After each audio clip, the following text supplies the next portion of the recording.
Dale nomás. Ya. Chag Ha'atzmaut Sameach a todos. Y una calurosa hello desde Eretz Israel. Me gustaría hablar ahora sobre una perspectiva bien importante descubrir y aclarar en el día de Yom Ha'atzmaut. Y me gustaría partir así, hablando de lo que significa la salida de Egipto versus la vuelta a Egipto. Entonces me va a decir cómo la vuelta a Egipto. ¿Cuándo volvimos a Egipto? Te digo que en fondo quizás en algunos momentos en la historia judía ha habido grupos de judíos que volvieron a Egipto, pero como nación, es verdad, nunca volvimos completamente a Egipto. Sin embargo, en Tanaj existía un deseo quizás demasiado profundo, un deseo bien inexplicable que fue manifestado de menudo por los Bnei Israel en distintas épocas de nuestra historia. Incluso muy poco tiempo después que salimos de Egipto, viendo la amenaza de sus perseguidores egipcios después de haber salido de Egipto, enfrentando el mar, el Am Israel le dice a Moshe: volvémonos a Egipto. Volvémonos a Egipto. Este eco de volvémonos a Egipto no solo tuvo un lugar, ocurrió en ese momento, sino que se escucha este eco de volvémonos a Egipto durante toda la jornada en el desierto que está registrada en la Torah, pero también en generaciones después, cientos y cientos y cientos de años después. En Tanaj se escucha en Sefer Yehezkel alguna fantasía que existía media psicológica en el psique judío de volverse a Egipto. Entonces, ¿de qué se trata ese querer, ese deseo de volver a Egipto? Incluso cuando nosotros leemos este parsha, quizás en el momento de salir de Egipto, no sé cómo ustedes lo registran en sus cabezas cuando leen esto, puede ser que al salir, bueno, tenía una actitud de mucho miedo, una actitud de timidez, que le decía: mira, quizás nos equivocamos, ahora vienen nuestros maestros, los egipcios, quizás volvémonos con ellos, hagamos la paz, no sé. Quizás es más fácil entender, pero años y años después, en la mitad del desierto, después Matan Torah incluso, se escucha ese eco, volvemos a Egipto, o sea, ahí está absolutamente fuera del contexto, para mí por lo menos. Es muy difícil entender este sentimiento. ¿Qué es lo que quieren decir con volvémonos a Egipto? Entonces, durante el transcurso de esta clase, vamos a descubrir qué es lo que significa salir de Egipto y qué es lo que significa volvernos a Egipto en términos del significado del poder. La salida de Egipto, la libertad, siendo obviamente la adquisición de poder, y la necesidad de volver a Egipto, o este sentimiento, deseo de volverse a Egipto, es un sentimiento de devolver el poder recién o quizás en algún momento adquirido. Eso es lo que vamos a tratar de descubrir, el entendimiento, el significado de esto. Y a través de esto, aplicarlo a la cotidianidad y el desafío que tenemos por delante, también por atrás, pero también a nosotros ahora mismo, mirando hacia adelante, un desafío que tiene que ver con el Estado de Israel y nuestra actitud vis-a-vis Eretz Israel. Había un autor judío que se llamaba Erich Fromm. Erich Fromm era un psicoanalista alemán que se murió antes de la Segunda Guerra Mundial. No, perdón, se murió después de la Segunda Guerra Mundial. Y escribió varios libros muy interesantes. Recuerdo que cuando estábamos en Yeshiva, sus libros fueron muy queridos, muy leídos. Uno de sus libros se llamaba Escape from Freedom, escaparse de la libertad. Y su tesis en este libro era que en su observación histórica, el autor estaba dando cuenta que hay algo que se llama una libertad negativa y hay algo que se llama una libertad positiva. Eso significa que muchos países, muchos grupos de personas buscaron la libertad de la opresión y por supuesto, la libertad de la injusticia. Pero al descubrir, o por lo menos al experimentar y liberarse de esa opresión, estos grupos de personas se dieron cuenta que deseaban otro sistema para reemplazar la primera. O sea, en fondo, negative freedom, una libertad negativa, es simplemente la libertad de lo que te oprime, de lo que te molesta, de lo que te restringe en maneras obvias. Sin embargo, la libertad positiva es ahora cómo vas a ejercer tu elección, tu libre albedrío, para poder reemplazar la necesidad humana de forjar un camino bajo de ciertos límites. Una persona viviendo sin límites es una persona salvaje, una persona sin control. Todo el mundo entiende esto, pero la pregunta es, ¿qué tipo de sistema? Si hay un vacío, entonces esa libertad negativa muchas veces se reemplaza con sustitutos o con reemplazos muy catastróficos para la humanidad. Y uno de esos ejemplos era el fascismo, que él estaba comentando que durante el siglo XX, que en fondo durante el periodo más libre quizás de la humanidad, con la revolución industrial, etc., la gente, sintiendo esa libertad de lo que la había oprimida o lo que la había restringido antes, de esto nació una búsqueda frenética para algún sistema, para poder reemplazar al primero.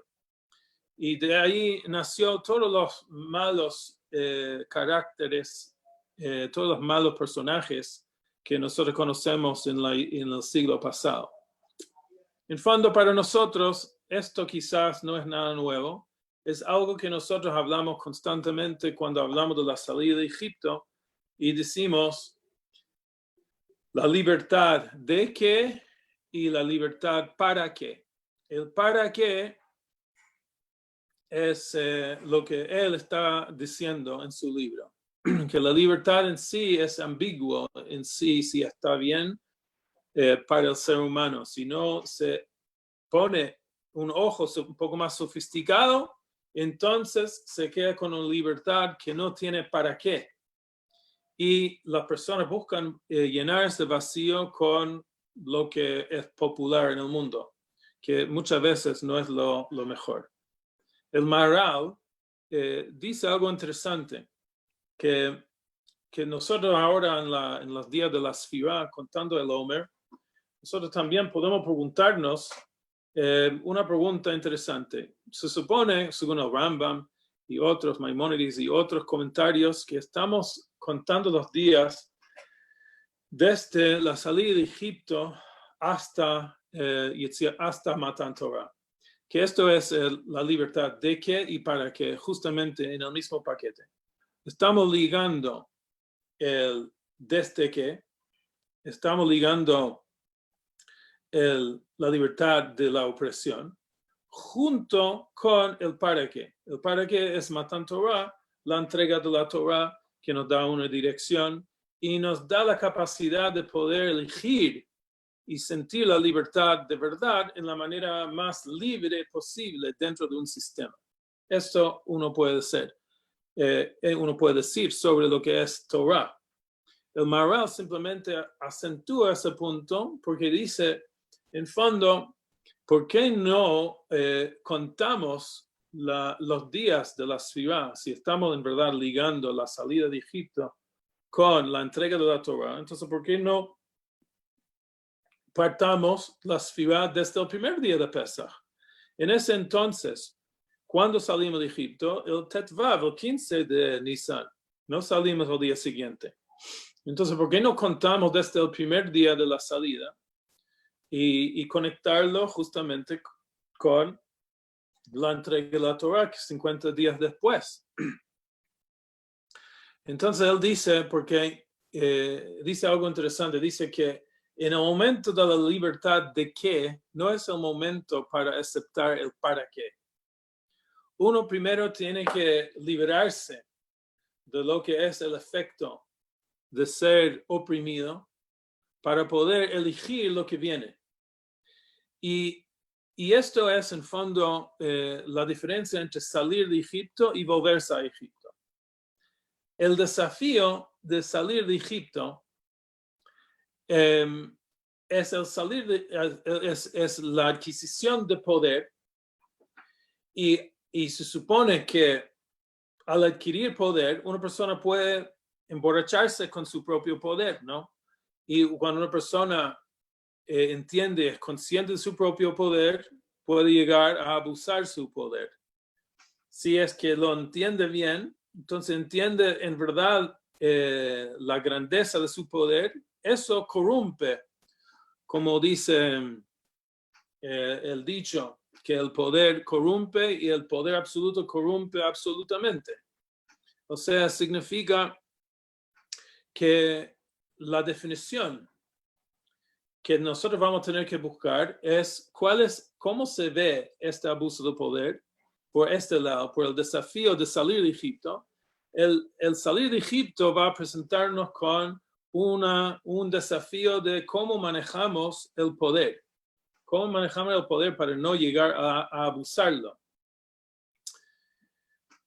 Por un lado, y por otro lado, por supuesto, entender la fuerza de ese poder, entender que ese poder es justamente lo que tenemos que apreciar de lo bueno que nos da, de lo increíble que nos da como seres humanos, como la definición del ser humano, la capacidad de elegir y de empoderarse con este Jerut, con esa libertad.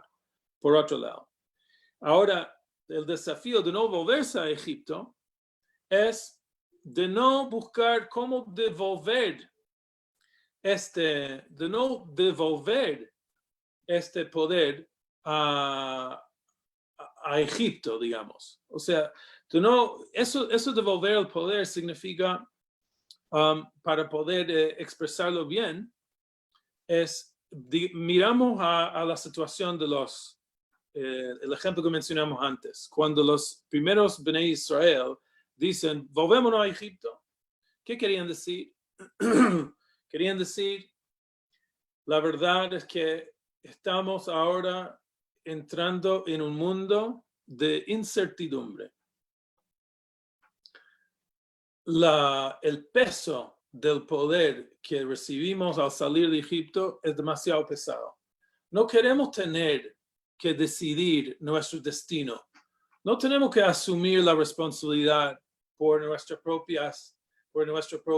propia dirección, cosas grandes. No queremos ahora enfrentando a los egipcios o marchar adelante, ¿no? O sea, con qué kelim, con qué capacidad vamos a poder hacer esto? Entonces, volvémonos a Egipto, significa como pongámonos de nuevo bajo de un techo donde se deciden las cosas para nosotros. No queremos esa incertidumbre. Por supuesto, viajar desde una civilización que lo oprimió a una falta de civilización, que es el desierto. El desierto es el lugar donde no hay una sensación de seguridad, no hay certeza. Es un lugar donde es propicio para que uno siente esto, como que, hoy sálvame, ¿qué hago? ¿Cómo forjamos juntos un camino y tomamos decisiones difíciles si no podemos ver qué es lo que vamos a comer, cómo empiezan a reclamar después en la época del man, en Parshat Beshalach, en Parshat Ba'alotcha, que dicen, Zacharnu et hadarga, asher achalnu b'mitzrayim chinam, את הקישואים ואת האבטיחים, o sea, ואת הבצלים ואת השומים, ועתה נפשנו יבשה אין כל בלתי למען עינינו. O sea, esa expresión de los Bnei Israel en el desierto es una expresión media muy gráfica. O sea, recordamos cómo era en Egipto, el pecado, y empiezan a hablar de como si fuera un menú. Recordamos esa parte del Kishuim, o sea, la Torah llega a un nivel de explícita, un nivel explícito, un nivel de detalle que nos da la sensación de que aquí lo que empuja esa necesidad de como volver a Egipto es como la certeza que queremos ver y tocar lo que vamos a comer. No el man que quién sabe si viene, no viene, no podemos verlo, no podemos ir al supermercado, no podemos.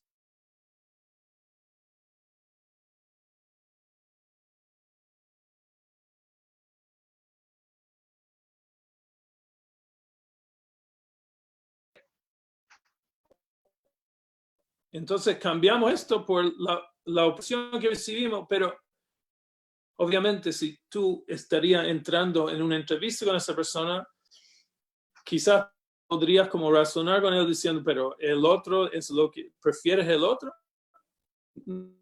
Así los seres humanos, somos ambiguos, intercambiamos nuestro sentir y en ese momento, en momentos de incertidumbre, en momentos de no asumir, no querer, entonces sentimos que no es Egipto. Y de hecho la Torah tantas veces nos advierte de no volverse a Egipto. ¿Dónde, por ejemplo? Bueno, primero que nada, obviamente hay un isur de volverse a Egipto. Hay una prohibición. Entonces, una de las razones de eso es profundamente lo que estamos diciendo, porque lo que significa volverse a Egipto físicamente es como steps backwards hasta llegar a como elegir el camino fácil, elegir el camino donde no hay desafío, elegir el camino de no tener que tomar decisiones.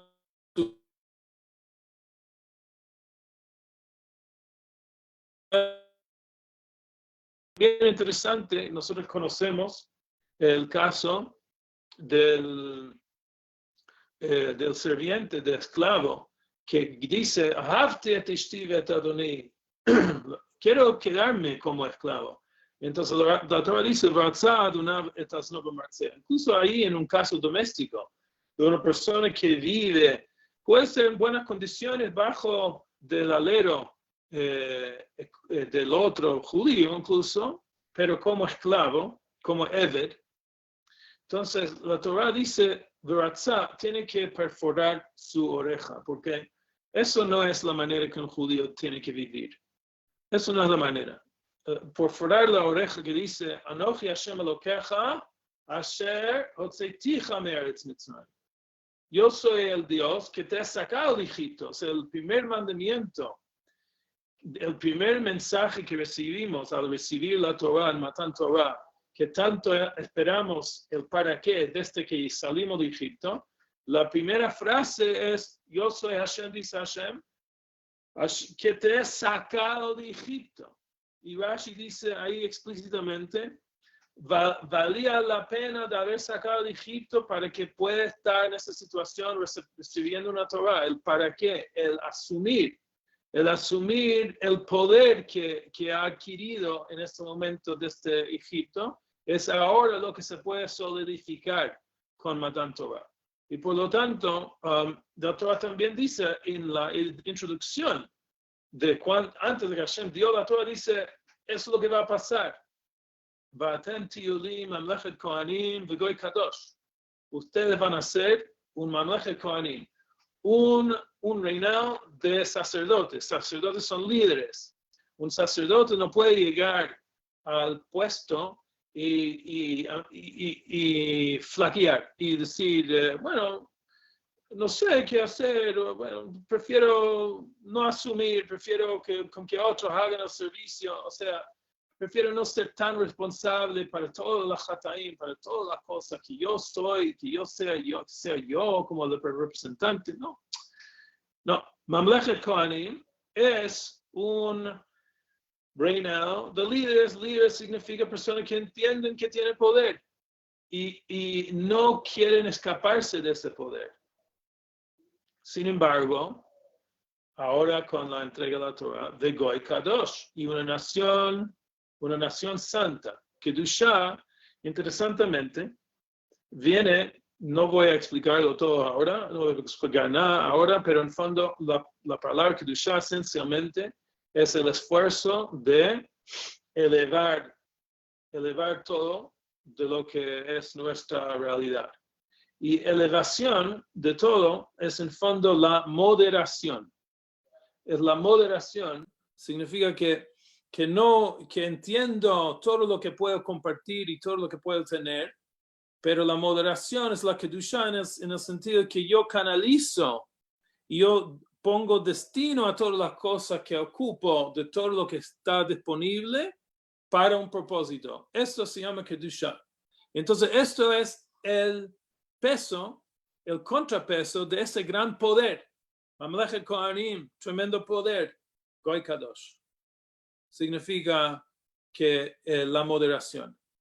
No llegar a abusar del poder. Por supuesto, Moshe mismo en la Torah nos dice ese abuso del poder, o sea, ese salir de Egipto por el otro lado, el otro desafío de salir de Egipto y entender, y lo que quiere justamente la Torah de nosotros, entender lo grande que somos y el poder que cada persona tiene en la mano, y especialmente en lo colectivo, que en verdad podemos lograr juntos. Es impresionante. Ese poder nos puede ponernos ciegos, nos puede emborrachar con la sensación de poder, y por lo tanto Moshe nos advierte. Y nos advierte varias veces, yo sé que lo que va a pasar, porque es una tendencia humana de querer ocupar su poder, justamente, por supuesto, con grandes razones y grandes excusas. Y de hecho es muy interesante que Moshe nos advierte en la Tojajá, en la reprimenda, diciendo que nos va a pasar a nosotros exactamente lo que pasaba a los egipcios. Por lo mismo, por el mismo abuso de poder. Y ahí incluso encuentras muchas alusiones de lo que pasaba a Egipto y los egipcios y Faraón, que puede llegar a pasar a nosotros. De hecho, tantas veces,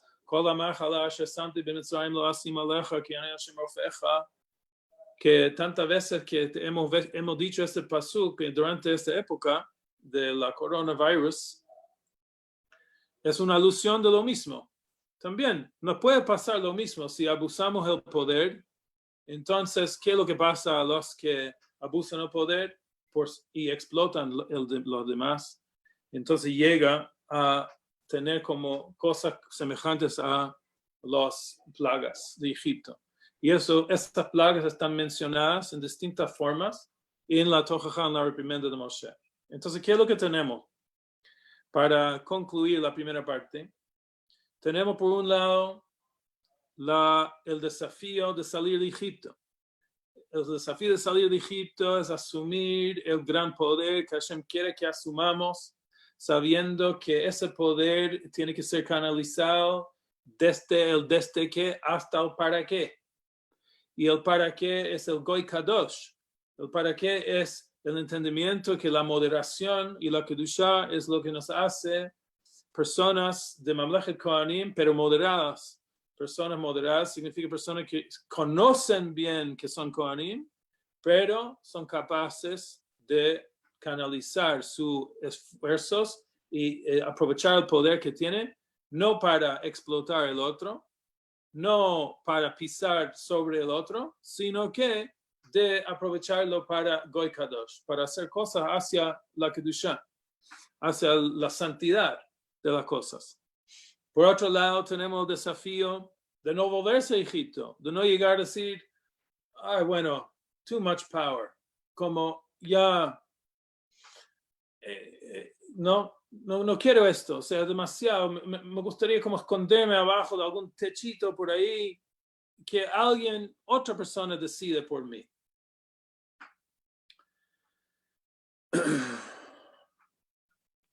Ahora, me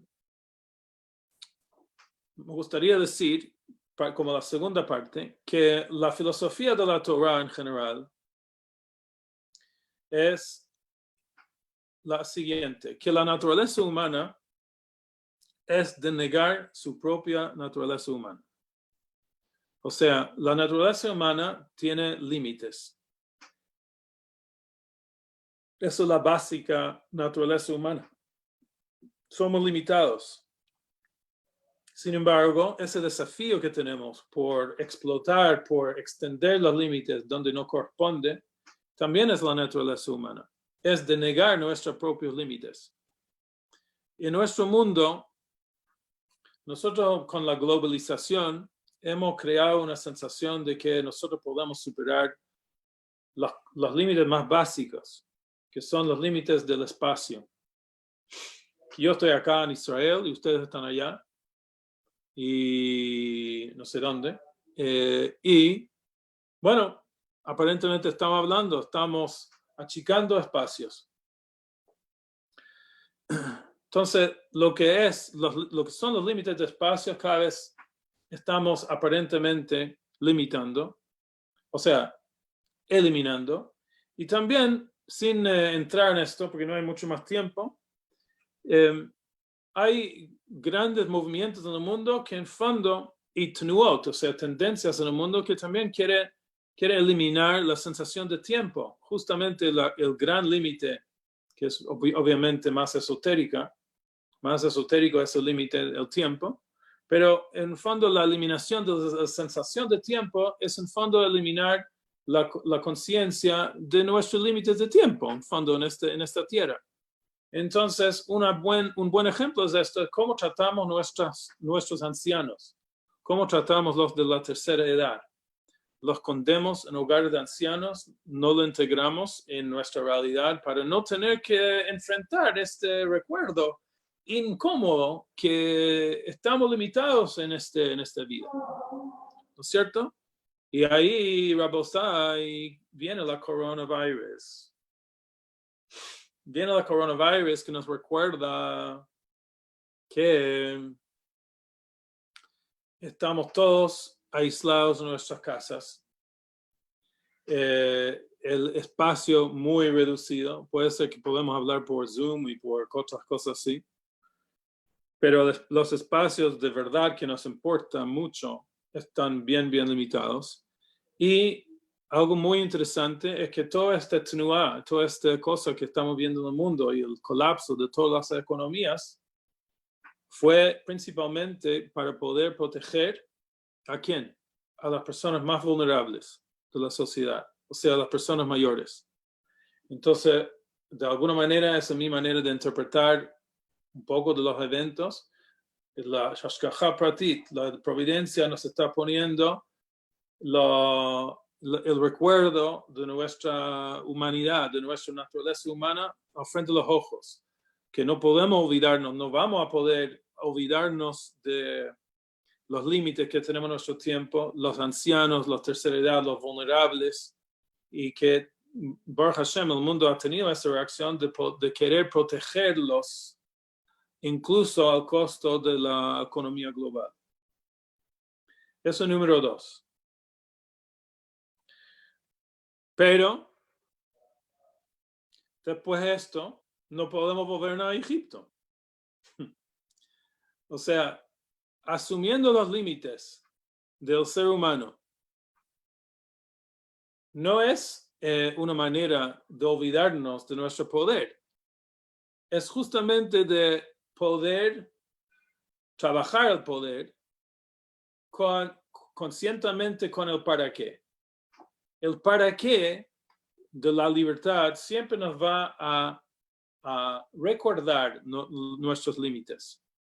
Y cuando recordamos nuestros límites, no llegamos a abusar nuestro poder y empezando a explotar el otro y los derechos del otro. Entonces ahora vamos a Israel. Y eso es la última parte. La situación en Israel es bien interesante. Y me gustaría simplemente volvernos atrás en la historia para recordarnos de algo que en verdad tiene que ver con lo que estamos diciendo. Ustedes conocen, me imagino que el proyecto moderno de sionismo, no era nada fácil. Era como, bueno, nuestra tradición de pelear todo. Esa es la idea que para nosotros es casi obvio, para la mayoría. En ese entonces, en 1860, 70, 80, 90, hasta en fondo incluso la creación del Estado de Israel, incluso después, cada vez menos, por supuesto, pero ha habido personas que incluso de todos los elementos, o sea, de todos los sectores del pueblo judío, religioso, no religioso, de todo tipo, para arriba, por abajo, que está en contra de la creación del Estado de Israel. Y por supuesto hay muchos matices de esa conversación, pero uno de los matices, uno de los elementos principales era esto. Gente como Jabotinsky estaba diciendo, nosotros tenemos que salir de Egipto. Nosotros tenemos que, por orden divino, digamos, nosotros tenemos que asumir el poder que tenemos. No podemos estar abajo del pie de las otras naciones que nos persiguen, que nos oprimen, que nos hacen lo que quieren. Eso no es el Am HaYehudi. Eso no es el Am HaYehudi. Eso no es noble. Eso es un desastre. Es una desgracia. Y no es, incluso Jabotinsky, yo diría, no está hablando con el tono de eso es una desgracia y tenemos que proteger nuestro pride, nuestro orgullo. Está diciendo que hay un orden divino en eso, hay un destino divino en esto. O sea, si nosotros somos quienes somos, ¿cómo podemos estar donde estamos? Por otro lado, los que querían decir, no, el pueblo judío no es un pueblo de poder. No es un pueblo que puede como justificar la aceptación de poder. No, poder corrompe, poder es malo. Mira lo que está pasando a nuestro alrededor, dijeron. ¿Cuánto sufrimiento ha ocurrido en el mundo, ahí hablando en 1800, lo que sea, y después con la corrupción de poder? Mira las guerras y esto y el otro, y nosotros queremos como juntarse con esa banda de despots y de tiranos. No. Incluso dijeron los que eran un poco más jajam, dijeron, mira a nosotros mismos, cómo nosotros hicimos con el poder. mira el Tanaj, ¿no? También nosotros abusamos del poder y no hicimos lo que deberíamos haber hecho con un Estado y todo lo que quiera. Y así el Mahloket era fuerte hasta hoy en día.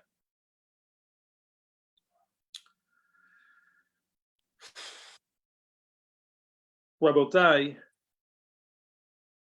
te puedo decir una cosa, para ponerlo quizás en un contexto un poco más, incluso más complicado aún, para que entiendan cuán profundo va esta cosa, que incluso a nosotros nos confunde. En situaciones que un libro hecho por Mika Goodman describe como Catch 67. Ustedes saben lo que es Catch 22. Un Catch 67 dice más o menos así. ¿Cuál es nuestra relación con los palestinos? Por un lado, y eso es un hecho, basado en encuestas, la mayoría de los israelíes no quieren controlar las vidas de los palestinos, los árabes palestinos, whatever you want to call them. No quieren. Y entienden que eso puede llegar a abuso de poder y decir a ellos qué es lo que tienen que hacer y cómo tienen que hacerlo. La mayoría no quieren controlarlos. Pero por otro lado, la gran mayoría tampoco quiere vivir con una sensación de sentir amenazado. Por ellos tampoco. Entonces tenemos que ejercer nuestro poder para no sentir lo que era ser un judío en la mitad de Europa en 1820. Ahí está, señores, el Catch 67, lo que nos ocurrió después de 67. ¿Qué hacer? ¿En qué lado estamos? Prevalecer el poder que tenemos y llegar quizás a abusar del poder o no ejercer el poder Bechlal, de ninguna manera. No es fácil, pero te puedo decir lo siguiente a un modo más personal.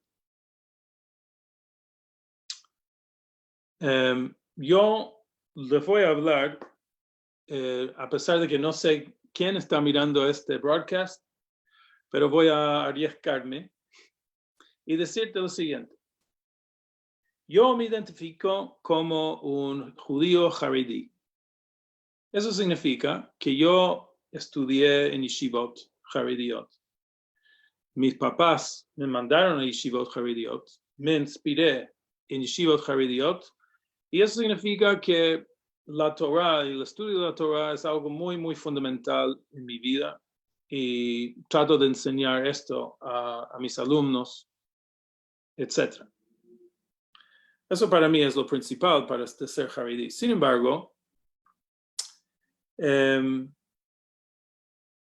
me siento que esta pertenencia a Harediut tiene cosas que a mí no me gustan.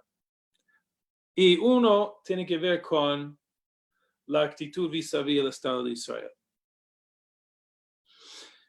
Sin embargo, yo creo que la situación está cambiando, pero le voy a decir esto porque creo que los que me están escuchando, ojalá que entiendan que las cosas sí están cambiando. De hecho, no soy nadie especial. Entonces, yo le estoy diciendo que eso es mi sensación y creo que es la sensación de muchos. Pero tiene que ver con lo mismo. Una vez estaba en una discusión para entender un poco cuál es la diferencia de visiones entre un judío y el otro. Y no voy a ejemplificar, no voy a decir quién estaba discutiendo eso, no importa, porque no quiero que caractericen uno versus el otro, pero una cosa te puedo decir. La persona en ese lado era un Haredi y el otro lado no era Haredi. ¿Okay? Era más moderno, sea lo que sea, da lo mismo. ¿Ok? Entonces, se aclaró lo siguiente, y eso es cierto. ¿Cuál es el rol de un judío en el mundo? Entonces, la persona Haredi dice, bueno, el rol del judío en el mundo es cumplir Torah mitzvot con toda su fuerza, con toda su alma. Ese es su propósito.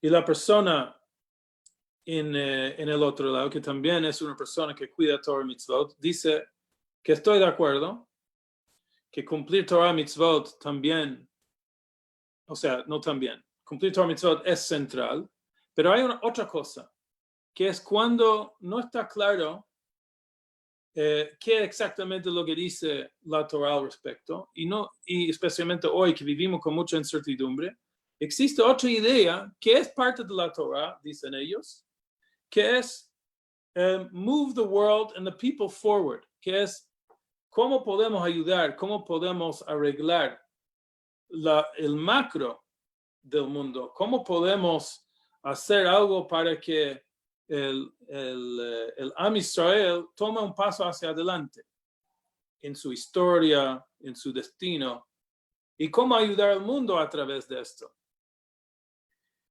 Entonces, esto es un trasfondo de la conversación en ese sentido. Israel te puede invigorar, te puede inspirar y te puede generar una razón de ser, de hecho, en tu judaísmo. O puede ser un cacho, como decimos los chilenos. Un cacho. Puede ser como una cosa ambigua, una cosa que está llena de conflictos, porque tiene que ver con una área de mi vida que no estoy claro que es en verdad mi rol como judío. Yo quiero cumplir Torah mitzvot. ¿Existe algún posé que me dice que tengo que vivir en Israel? ¿Tengo que dejar todo vivir en Israel? Hay poskim que dicen que tienes que. Puede ser que va a encontrar algunos, pero seguramente no va a encontrar un consenso en ese sentido. La Torah está 100% claro que tengo que ahora apoyar y cuál es mi actitud vis-a-vis la creación del Estado moderno de Israel. Eso se encajó con el precepto o los conceptos o la conceptualización de lo que es Israel. Fue creado y formado por personas Shomer Torah Mitzvah. Ellos, muchos, no apenas creyeron en Dios. Entonces, ¿por qué festejar esto? ¿Por qué festejar el Yom Ha'atzmaut? ¿Por qué sentir como una gran alegría? Sí, me llena de dudas y de cosas. Y esto, les digo, está basado en una filosofía bien profunda. Y esa filosofía es, perdón que lo digo así, pero para aclararlo en el contexto de este curso, de esta clase, y ahora para terminar en fondo, la pregunta es, ¿queremos volvernos a Egipto o queremos salir de Egipto?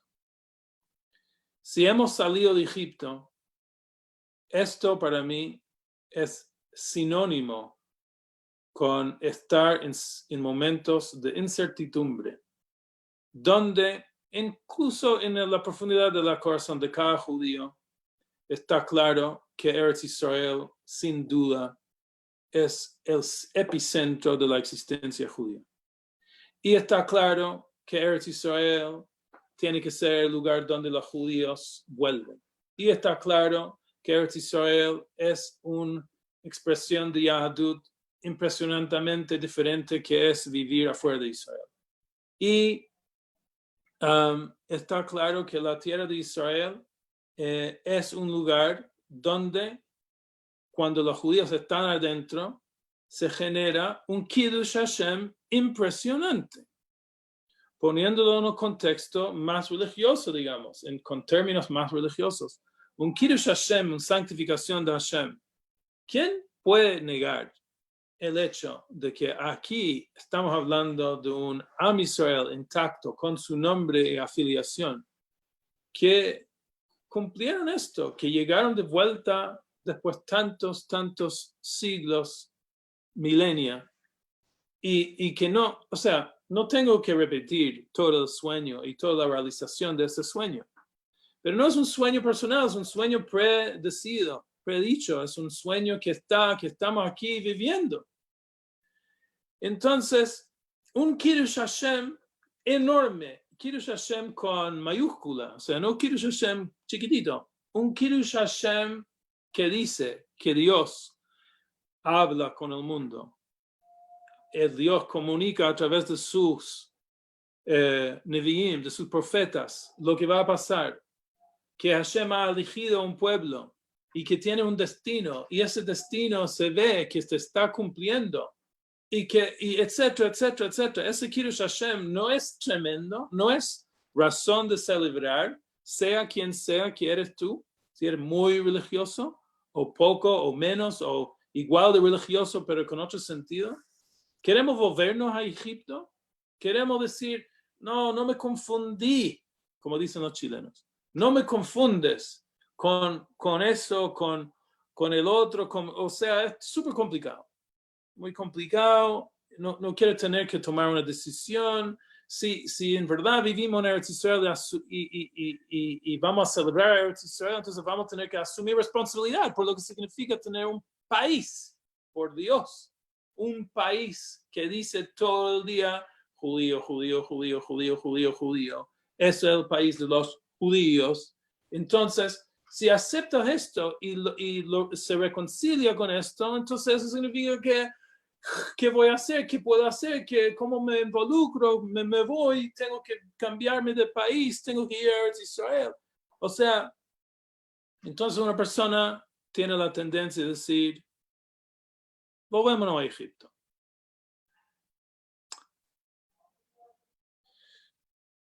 Señores, les dejo con esto.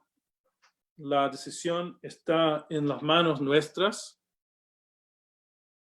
de seguir el eco, de volvernos a Egipto y estar en la compañía de los judíos que desafortunadamente no sabían contestar la llamada del poder kasher, del poder de Mamlechet Kohanim, de Goy Kadosh. La decisión está en las manos nuestras. ¿Queremos estar en su compañía o queremos estar en la compañía de las personas que tuvieron el coraje a nivel individual y colectiva de decir, vamos al desierto, vamos al lugar inseguro? Es verdad. Encontremos nuestra seguridad con el para qué. ¿Para qué la libertad? Para poder elegir hacia el centro de la vivencia judía, que es la tierra de Eretz Israel. Les dejo y les deseo Chag Atzmaut Sameach.